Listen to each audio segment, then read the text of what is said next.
Hello all, how are you all doing? Hope all is going well. I welcome all of you to the Math World Academy's SAT Math Bootcamp. I'm AI voiceover avatar for Pramod. Today, we are going to fundamentally change how you approach the SAT math section. We're going over all the high-yield strategies and shortcuts that save you time and maximize your score. So let's get started. First, let's clear up some misconceptions. What SAT is not. SAT is not testing your ability to memorize facts, but your ability to process information and apply principles. There are no secrets here, only skills.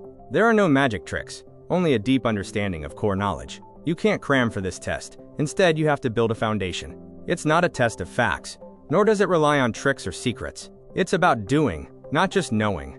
At the end, just remember, whatever is your test score, this test is not a measure of your worth. It's simply a tool and one part of your college application process. The SAT test is broken down into 4 domains. In Algebra and Advanced Math, we're dealing with mostly Algebra 1 and Algebra 2 topics. There is no Math 3 or Pre-Calc here. Core algebra topics such as function transformations, systems of equations, linear functions, quadratics and polynomials are the heavy hitters here. In the bootcamp, we'll be targeting exactly how to break down these specific topics. Remember, algebra topics are 70% of your test, so please focus on them. Next, we have geometry, trigonometry, and problem-solving and data analysis, or PSDA. These covers everything from triangles, similarity and congruence, 2D and 3D volumes, triangle proofs, circle theorems, and trigonometry. PSDA covers basic statistics, standard deviation, probability, ratio, rates, and proportions. We have dedicated strategies for each of these modules to ensure you aren't wasting even a second on test day. Now let's get into the actual tactics. We are moving into the strategies that will help you tackle the most frequently asked and time-consuming questions, and also provide you most time-efficient way to solve questions. Please make sure to take your own notes and prepare a cheat sheet. These slides will be available to you in your Google Classroom, but taking your own notes will help you a lot. Let's begin with Strategies module. These are the advanced and useful shortcuts you need when the difficulty ramps up. Let's look at our first technique. Strategy number 1. Pin, or plug in your own numbers.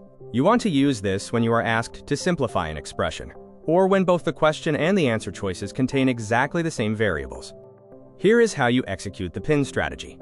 First, choose a simple, manageable number, usually 2 or -2, or any suitable single-digit number for easy mental calculation.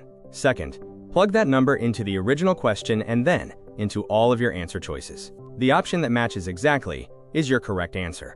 Remember, on multiple choice questions, you are not really solving for the answer. The right answer is already sitting right in front of you. You just need to systematically eliminate the wrong ones to get to correct one. Next, we have the backsolve or plug the answer strategy.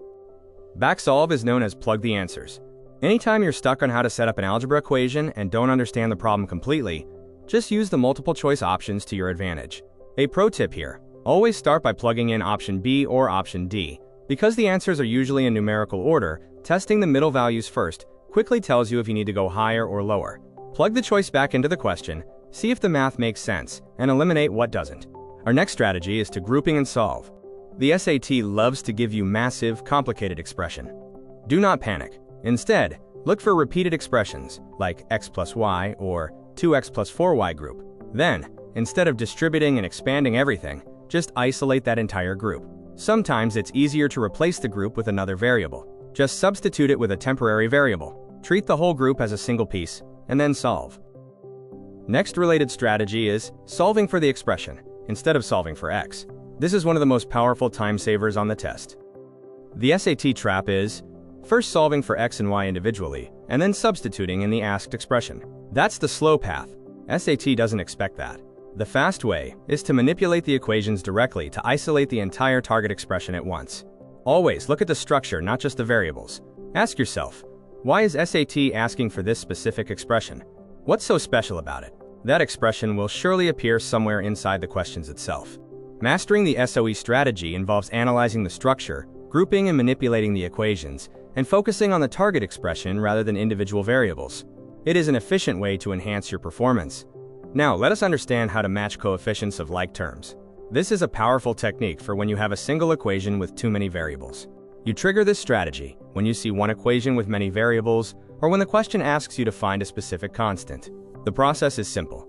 Make the left side of the equation look exactly like the right side. Expand the terms if necessary, and then just line them up. Write them one below another. The x-square coefficient on the left matches the x-square coefficient on the right. Like that. Do that for all the terms. Next strategy is matching the answer format. The core of this method is pattern matching. Before you start solving, always look at your answer choices. Recognizing the target structure in the answer choices before you begin solving can save you significant time. If the answers are written in vertex form, or if they leave terms factored out, you need to know that before you start solving. Stop your algebra early. Don't fully expand an equation if the test simply wants it in terms of another variable. Let the answer format guide your workflow. Even if you get the correct answer, your answer must match with the option choices. Only then you can make comparison and solve for the variable asked. Next is matching the units of like terms. The same units principle is a most important rule. It's applicable in almost every word problem.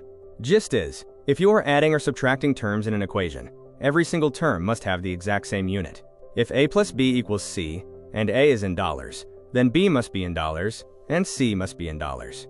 If you catch a unit mismatch, like mixing up centimeter and inches or ounces and gallons, you can immediately eliminate that answer choice. This is mostly an elimination technique. Use it wisely. Next is, when the SAT asks you to find a feature that is displayed exactly as is in the given equation. These questions are very specific to SAT, you don't learn this in school. When the SAT asks you to find an equation that displays a feature, like a maximum, minimum, intercept, or root, as a constant or coefficient, they are testing your knowledge of function forms. Don't solve it the long way. If they want the vertex as a constant, look for vertex form. If they want the roots, look for factored form. Find the feature they are looking for, and then check the options to see if that specific feature is visibly written as a number in the equation. Moving on to quadratic equation shortcut, for finding the sum and product of roots without actually solving for the roots. Instead of solving for each root individually, use formulas to find the sum and product directly from the quadratic coefficients. For quadratics, memorize these two shortcuts. For any quadratic in the form ax squared plus bx plus c equals 0, the sum of the roots is always negative b over a, and the product of the roots is always c over a. Do not waste time factoring or using the quadratic formula if the question only asks for the sum or product of the roots. Also remember, you can always use the built-in Desmos calculator to find roots instantly by looking at the x-intercepts, just in case you forget the formula. Again, the sum is negative b over a, and the product is c over a. Another valuable strategy is using the scale factor shortcut for geometric figures in similar shapes. Geometry scale factors trip up a lot of students, but the scale factor k variable makes it easy. If your linear scale factor for a 1D measurement like a side or perimeter is k, then the scale factor for a 2D measurement like area is k squared.